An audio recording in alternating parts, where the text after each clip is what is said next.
Valérie Létard, bonsoir. Bonsoir. Merci d'être sur notre plateau. Alors, Valérie Létard, on va revenir avec vous sur les scores du premier tour, forcément. Vos listes ont récolté 18,96% des voix, juste devant celle de Marine Le Pen qui arrive à 18,31%. N'est-ce pas problématique d'être au coude à coude avec les listes du Front National dans une région du Nord-Pas-de-Calais, Valérie Létard? Eh bien, en 2004, si vous vous souvenez bien, Karl Lang était devant l'UMP. Aujourd'hui, eh bien, le Front National, piloté par Madame Le Pen, est derrière l'UMP et le Nouveau Centre. Déjà, première mission accomplie. Elle qui pérorait déjà sur les chaînes nationales en expliquant qu'elle allait être en tête avec 20% des voix dès le premier tour devant Madame Létard, eh bien déjà, on se rend compte que entre les rêves et la réalité, en tout cas, dans ce premier tour déjà, la réalité, c'est que un parti d'extrême droite n'est pas passé devant un parti républicain. Ça, c'est déjà une grande satisfaction pour moi.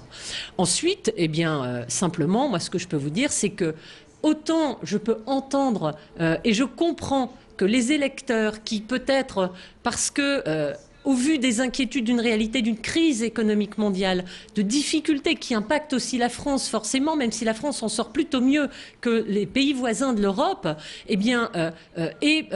émis un vote d'interrogation, quelquefois de mécontentement, ou une forme de témoignage, ou en s'abstenant, ou en votant pour des partis d'extrême droite. Ce que je veux leur dire, c'est que voter utile, s'ils veulent vraiment un changement, eh bien, ça n'est certainement pas voter pour le Front National, qui est un parti qui propose de rassembler les gens qui ont envie d'exprimer leur mécontentement, mais qui ne propose aucun projet. C'est donc un vote de l'impasse. Et parallèlement, lorsque l'on vote Front National, on ne fait que renforcer le maintien de la liste d'union de la gauche qui est là depuis 25 ans et qui nous a amené à la 22e place sur 22 régions françaises. Et elles sont toutes sauf une à gauche. Et c'est donc la moins bonne de toutes les régions de gauche de France. Et aujourd'hui, nous avons le plus fort taux de chômage. Alors, sans dédouaner les responsabilités des uns et des autres, et du gouvernement et des autres, je voudrais simplement rappeler que le Conseil régional est compétent en matière de développement économique, d'emploi, de formation de nos jeunes, et qu'aujourd'hui, la région n'y consacre que très peu de moyens, puisqu'elle y met moins de moyens, alors que c'est sa compétence obligatoire, qu'en culture, en matière de culture, par exemple, comme elle met moins d'argent pour l'agriculture qu'elle n'en met pour le budget de communication du président du Conseil régional. 6 millions pour l'agriculture, 12 pour le budget de communication du président du Conseil régional. Alors moi, simplement, ce que je voudrais dire à nos concitoyens, c'est bien évidemment notre souci, notre souhait aujourd'hui, c'est de proposer un projet d'alternance, un projet au service de tous les territoires qui composent la région, de tous les habitants, pour justement avoir enfin demain un programme solide qui permette de ramener un avenir économique, l'emploi, mais aussi les questions de solidarité ou d'écologie à coup sûr, parce que là aussi, on a vu qu'entre les deux tours, l'union de la gauche, c'est la désunion, que le Parti communiste déclare au même moment qu'il s'associe avec le PS et les Verts qu'il ne participera pas à l'exécutif, qu'il se réserve le droit de voter contre le budget de ses amis. Et donc, comment fait-on avancer et décoller une région qui n'a même pas une équipe rassemblée et qui n'a pas travaillé sur le projet, uniquement sur les places pour chacun ? Alors, vous n'avez pas l'impression d'avoir fait les frais plutôt d'un vote sanction dirigé vers la ministre que vous êtes du gouvernement de Nicolas Sarkozy, plutôt que réellement la candidate au régional, Valérie Létard?